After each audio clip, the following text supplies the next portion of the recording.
Welcome to worship at First Presbyterian. We at First Presbyterian practice a spacious Christianity, which means no matter where you are in your faith journey, you belong and there is space for you at the table. There is space for your doubts and questions. We believe doubts and questions are a gift that invite us into deeper conversations and a more authentic faith. We believe diversity is a strength. Every story is sacred and everybody matters. We do our best to live the spacious and radical love of Jesus so that all might have a chance to flourish in this world. We are so glad to connect with you in this way. We would also love to worship with you in person if you're ever in the neighborhood on Sunday mornings at 8:30 or 10 a.m. And never hesitate to reach out to us to learn more about us or how we might support you. I hope you enjoy this worship service. Welcome.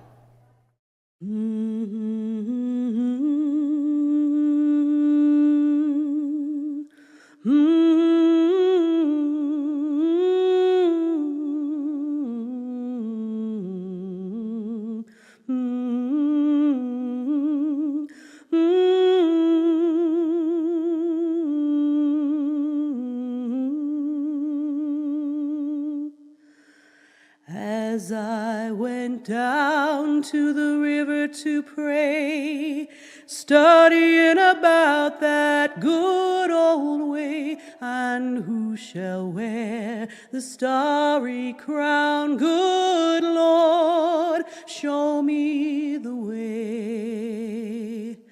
Oh, sisters, let's go down, let's go down, come on down. Oh, brothers, let's go down, down to the river to pray. As I went down to the river to pray, studying about that good old way, and who shall wear the starry crown? Good Lord, show me the way.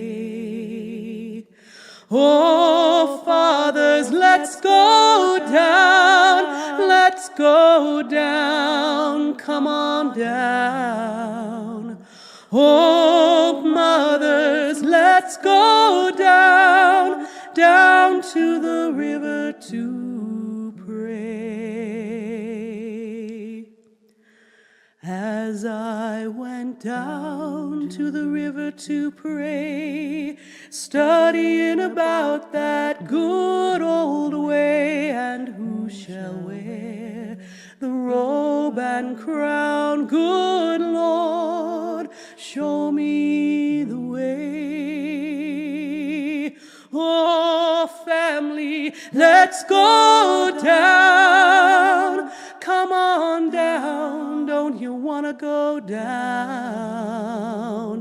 Come on, family, let's go down, down to the river to pray. As I went down to the river to pray, studying about that good old way, and who shall wear the starry crown? Good Lord, show us the way.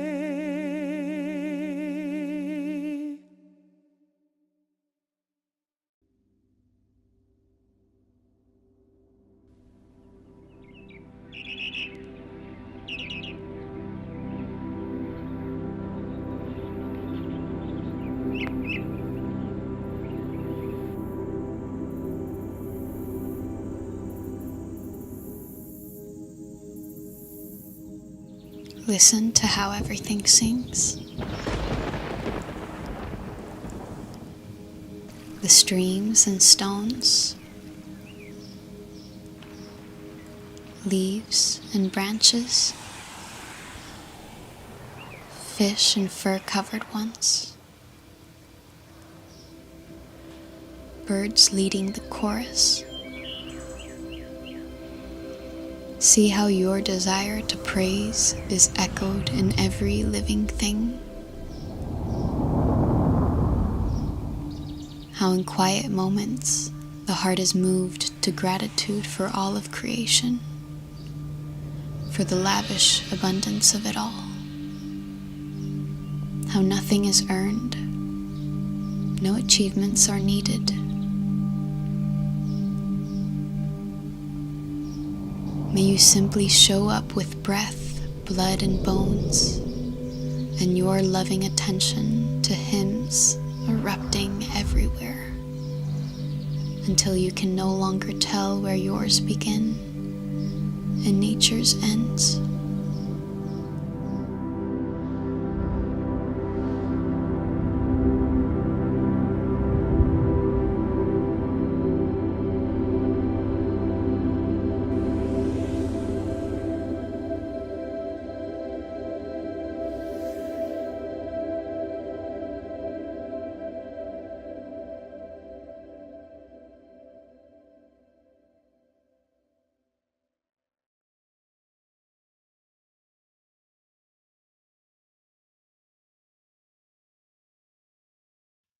Imagine beginning every day with the end in mind. Imagine for a moment you're attending your own memorial service. Say you're 105 years old, and you're listening to people talk about the impact of your life to those you love, the impact of your life to your children, grandchildren, maybe great-grandchildren, the impact of your life to the community, to the most vulnerable and marginalized in the world. Imagine people talking about the impact of the way you lived your life on the planet, on God's holy earth. Deep down, what would you most like to hear people say? I mean, not necessarily what they'd say today, but ideally, what would you love to hear people say about the impact of your life and the way you cared for others, the way you care for the earth? Now ask yourself, are you living your life today in the way you want to be remembered tomorrow? What do you want your legacy to be? How will the decisions you make today help the children of tomorrow flourish? There's a beautiful story in the Bible where Jesus is teaching about a different way of being in the world. Mothers were sneaking their children through the crowd, hoping that Jesus would heal and bless their children. Now, to the disciples, the children were a nuisance, and they tried to shoo the children away so that Jesus could continue talking about the serious business of building God's kingdom here on earth. And Jesus says, "And let the children come to me. Don't prevent the children from coming to me. Don't allow anything to stand in the way of the children coming to me." God's kingdom belongs to children such as these. And then Jesus places his hands on the children, blessing them, letting them know their lives are sacred and holy. Friends, that's our job.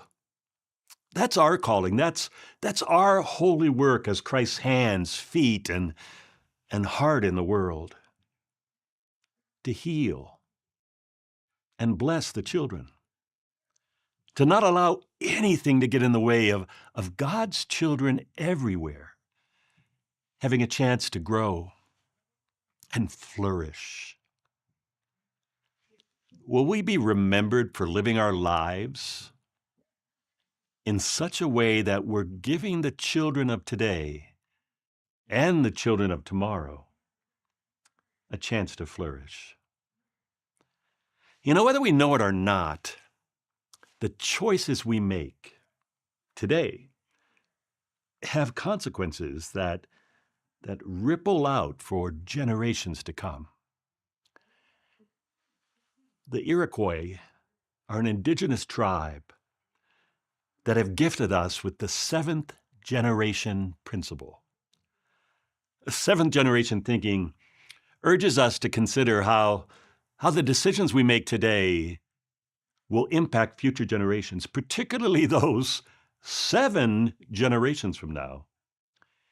The Iroquois believe that we should not simply make decisions for ourselves, but every decision, every action should benefit the children who will inherit the earth after us.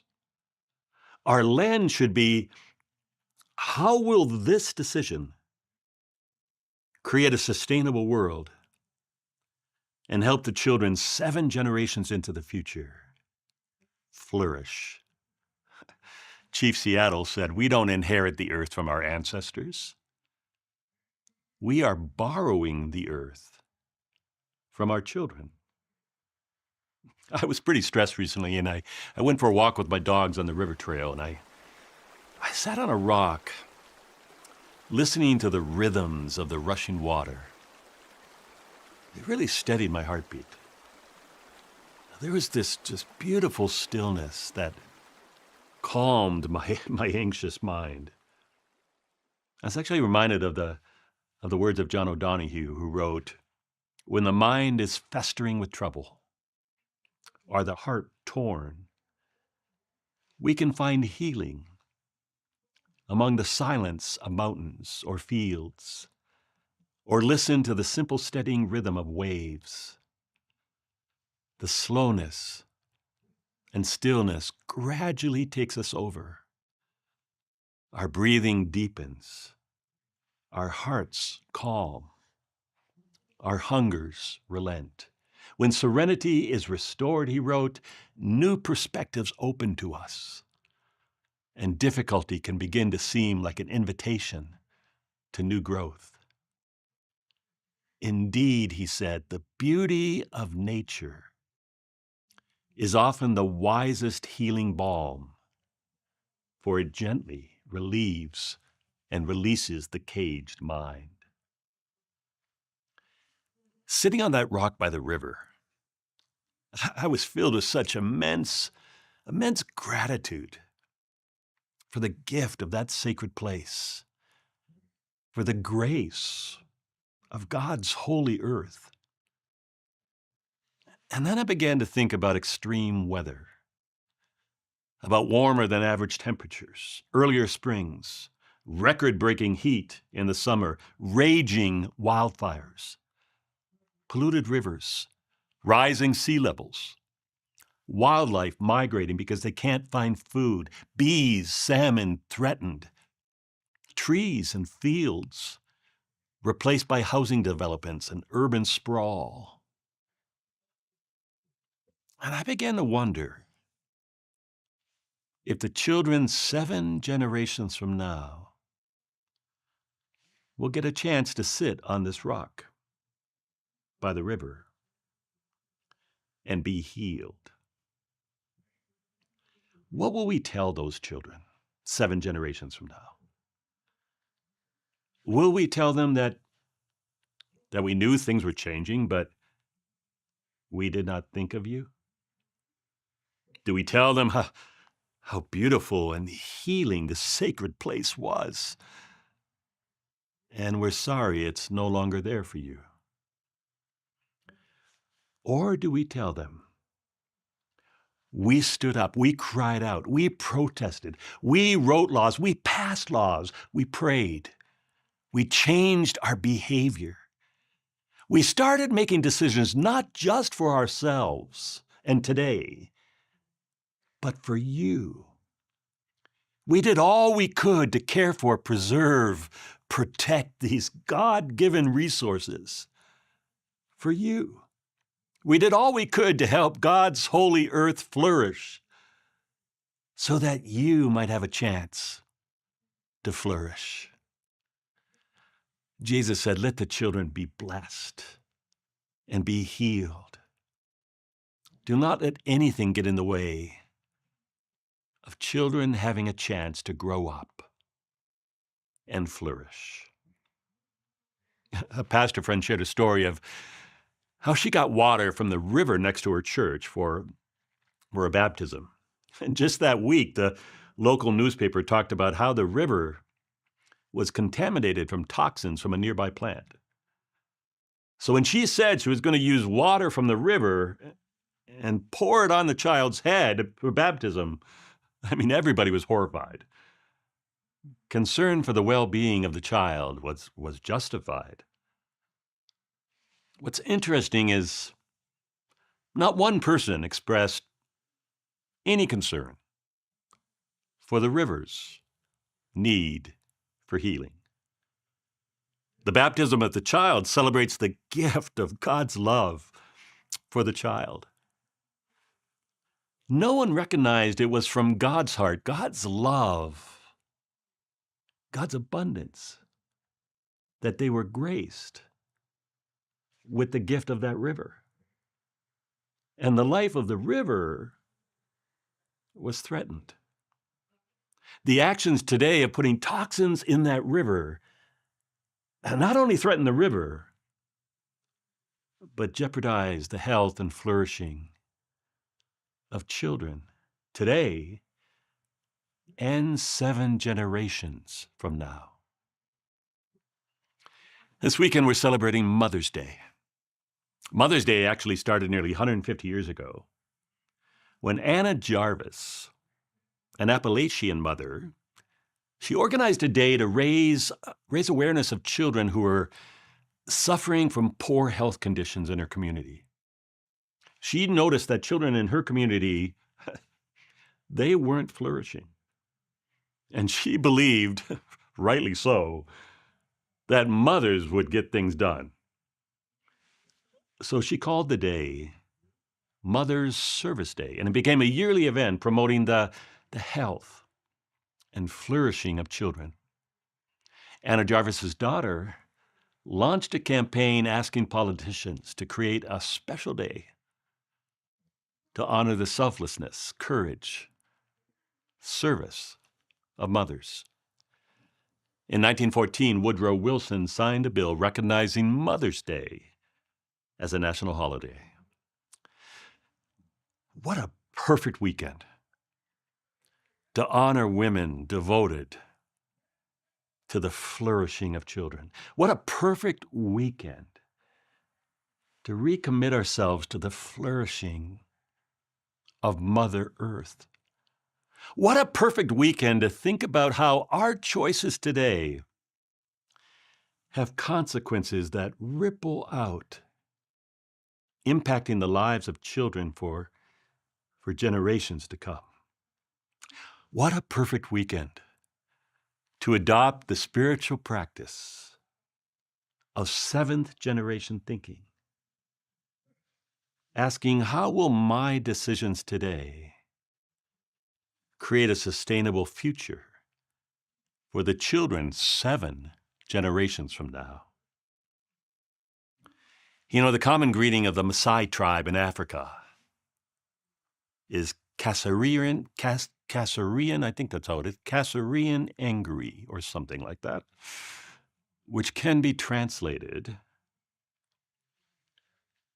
and how are the children? The Maasai, before talking about the weather, their health, wealth, or any other topic, they first ask one another about the welfare of the children.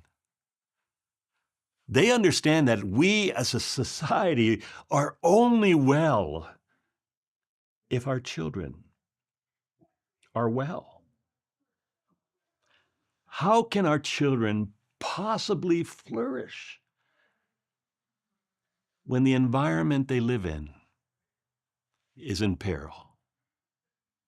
I mean, imagine what might change if we greeted one another. And before we talked about the weather, sports, or offered our opinion on politics, we actually asked one another, how are the children? I mean, what might change if every decision that was made by leaders was made through the lens? Will this decision heal our children's troubled spirits and anxious minds? Will this decision move us closer to a sustainable world, not just now, but 7 generations from now, where our children and God's holy earth flourish together. You know, the most hopeful words in the Bible are actually the very first words in Genesis 1. We were taught that it says, "In the beginning, God created." My professor, who did her PhD in Hebrew verbs, if you can imagine that, she said the Hebrew, the original language, actually says something very different. The original Hebrew says, "In the beginning, God began to create." And God continues to create. God's not finished with us or the world yet. God continues to create, restore, renew, heal, creating a world where God's children and God's holy earth might flourish together. And we flourish when we join God as partners in that holy work. May it be so.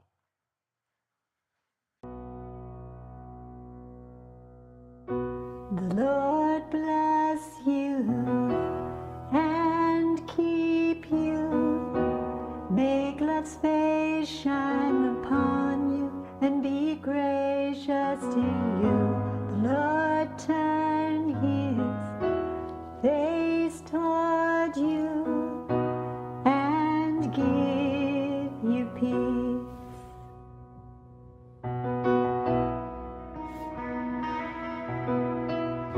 The Lord bless you and keep you. Make love's face shine upon you and be gracious to you. The Lord turn his face toward you and give you peace.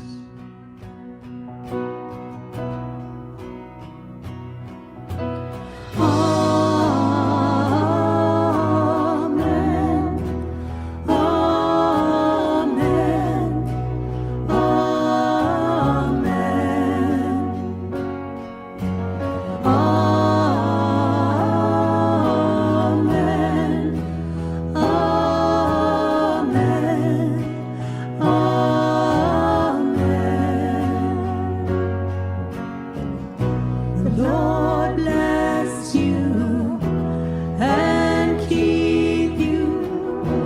Make love's face shine upon you and be gracious to you. The Lord turn his face toward you and give you peace.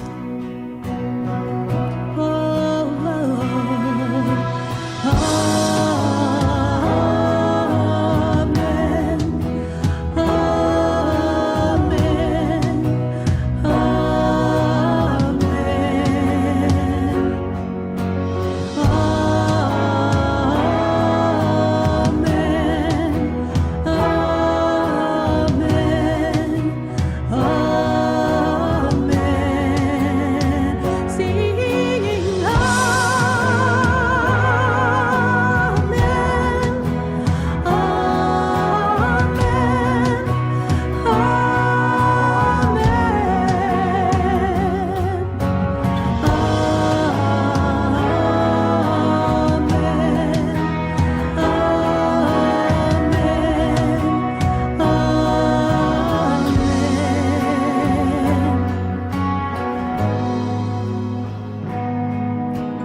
May God's favor be upon you and 1,000 generations, and your family, and your children, and their children, and their children.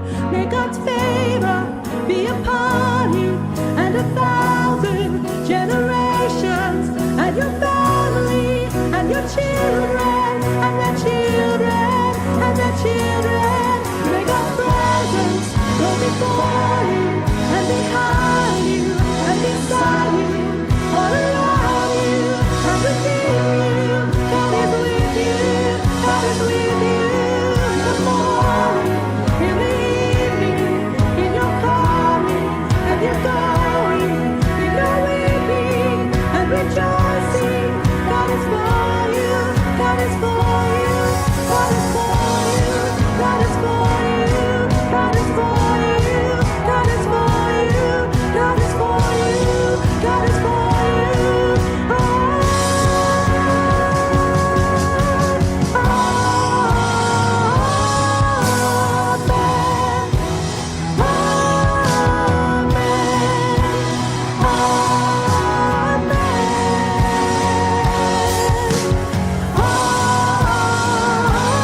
Friends, how do you want to be remembered? What is the impact you desire your life to make on others? The impact you desire your life to make on God's holy earth? Do you want to be remembered as one who lived in a way that helped the children of today and the children 7 generations from now flourish? Are you living your life today in the way you want to be remembered tomorrow? Go in the peace and the love of Christ as God's partners in continuing to create a world where God's children and God's holy earth might flourish together. Amen. Thank you so much for joining us, and we hope you enjoyed this worship service. If you would like to make a donation, helping make these podcasts possible, or support the many ways First Presbyterian seeks to serve our community, you can make a financial gift online at bendfp.org.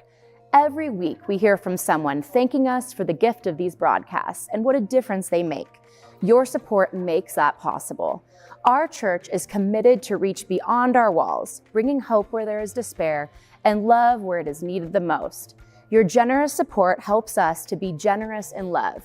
Go to our website, bendfp.org, and click on the link Give Online. Your support is really appreciated and makes a difference in people's lives. Thanks again. I hope to see you next week.